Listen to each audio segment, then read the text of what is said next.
Right, good morning, everyone. Again, I apologize for my voice. Yeah, I kind of feel like this right now. Death warmed over. I apologize for my voice. I'll do the best I can. All right. A couple of things I want to mention before I get to yesterday's games. Uh, First of all, I was notified as I was going through the games yesterday and mentioned the Carolina Baton Rouge game. I was going by the stats. I was feeling like absolute junk, and so I was not able to physically watch the Baton Rouge Carolina game. In the stats, Greg, it's Billy Stevens listed as a goalie when it was, in fact, Greg Harney. And again, another instance of the league not properly keeping its stats. I apologize for that. I've gotten burned on that before. I'll probably get burned on it again. But anyway, I do the best I can. And thank you to people who notified me. Yeah, that was Harney. What are you going to do? And, of course, the other thing that I want to harp on a little bit is the fact that we had two more bad goal calls, one in Mississippi, one in Baton Rouge. That was from Friday night. 5 now in 2 weeks. This is a major problem. Officiating needs to clean house, yada, yada, yada. All right, let's get on to yesterday's games. Excuse me. I'm so sorry. All right. Blue Ridge, second of 2 games in Motor City. Didn't go well. It was a convincing 6-2 victory for the Motor City Rockers in Big Boy Arena. It was good to see a decent crowd there. But Jonathan Giuliano, he is now, thanks to this first goal that he scores, he's now in the top 50 of all time for the Fed. So Giuliano gets on the board at 2:53. That's on the power play. Later in the period, Scott Koash scores 11:56. Before the period is ended, Jacob Wolf gets on the board with a shorty. He had himself a really good game. There were 3 players for the Bobcats that played outstanding games. There were more that played outstanding games for Motor City, namely Scott Koash, Jonathan Giuliano, Ricky Gonzalez. Anyway, so yeah, it's 2-1 Motor City at the end of 1. Motor City gets their 2-goal cushion back on a goal by TJ Delaney. Jacob Wolf scores again, 16-18. So it is now 3-2, and Motor City just poured it on. Connor Green, he had a fantastic game. Several highlight reel stops in the first 30 minutes, and maybe he just kind of got worn down. I don't know. But anyway, TJ Sneath scores a shorty. There were 3 shorthanded goals in this game. In the third, it's goals by Pavel Svintsov and Scotty Koash, shorthanded with an empty net. So that seals the deal. And Motor City improves their standings. Blue Ridge falls. Now, with this loss, with Blue Ridge losing, that clinched a playoff spot for the Carolina Thunderbirds. So there you go. Not the way that Carolina would have liked to have gone in, but nonetheless, they're in. They're in the dance. All right, so Blue Ridge falls to 12, 24, and 5 as Wolf, again, 2 goals. Connor Green, 26 saves in 31 opportunities in 58-52 played. 6 of those saves I can think of just off the top of my head were just mind-blowing saves. Rico Suave Gonzalez, he stopped 33 of 35. Also looked very solid. He also made a couple of just incredible mind-blowing saves. I love how good the goaltending has gotten all of a sudden in the league. It seems like every game now there's at least one save from each goaltender that you just go, wow. Scotty Koash with the 2 goals. Pavel Svinsvov, a goal and assist. Motor City improves to 25, 14, and 4. Again, solidifying their hold on second in the Empire Division. All right, next game up, the Watertown Wolves. They head into Elmyra, and they got things started off early. Tate Leeson takes a penalty, goes to the penalty box, comes out and scores. 3:57 in the first. He gets Watertown on the board, slipping a puck past Sammy Bernard. Josh Tomasi. Now, here's a flurry of goals. 3 goals in a minute 3. So Josh Tomasi scores for the Wolves. It's now 2-0. Dustin Jasso answers at 6:02 to get Elmyra on the board. And then Trevor Lord scores just 17 seconds later. So, yeah, 3 goals, minute 3, bam. It's 3-1 Watertown. Brett Parker scored again, second straight goal, game that he has scored. That's at 18:50. And so Elmyra is inching closer. It's 3-2 going into the third. But Alexander Gamzatov, he scores. Dustin Jasso answers back at 10:29 on a power play goal that was assisted by celebrity player Ryan Marker. So, yeah, Marker proved that he still has it. I mean, he rollerblades in tournaments all the time. So, yeah, Marker, of course, still has it. But anyway, that was kind of nice to see. And then late in the game, Carter Thornton ices it with an empty netter at 19:24. And Watertown, they get 3 much-needed points against the Elmyra River Sharks. It's a 5-3 win. Eloy Bouchard, he played very well. 31 saves and 34 opportunities.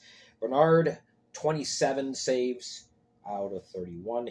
And there was that empty netter. I mean, he had just gotten to the bench, and then Carter Thornton got the puck and tapped it in.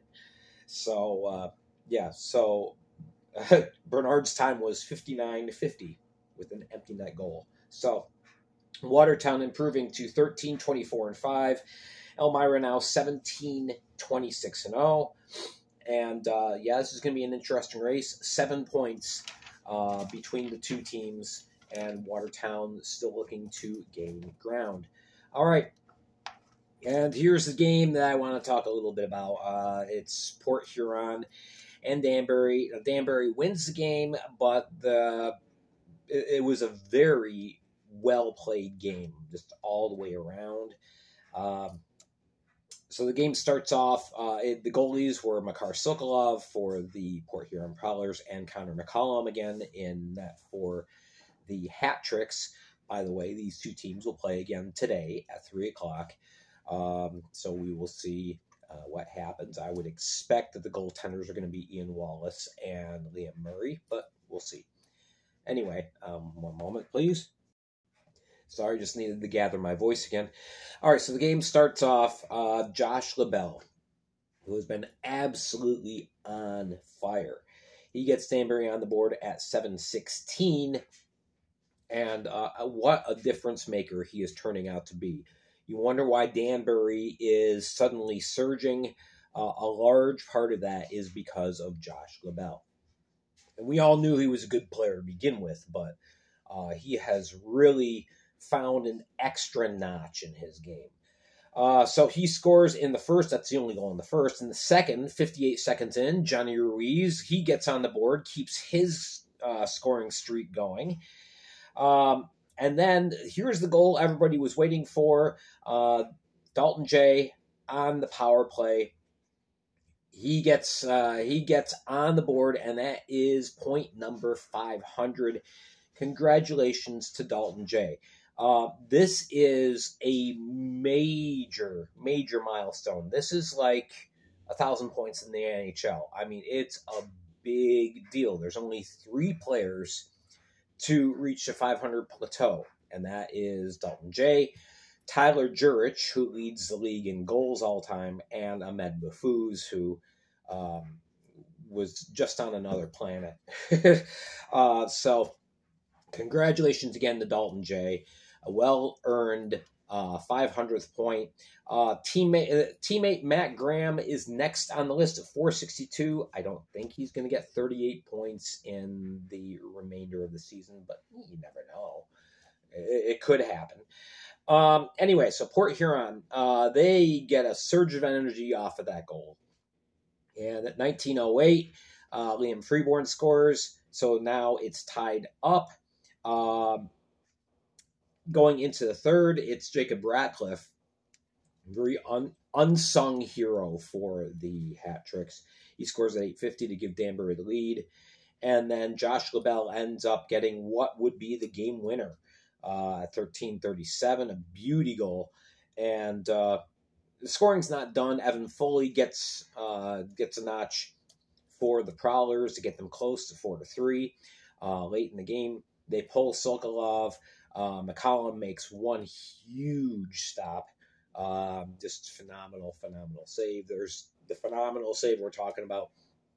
And, Port Huron just can't get one home, and time runs out. Danbury ends up winning 4-3. They improved to 23-16-4.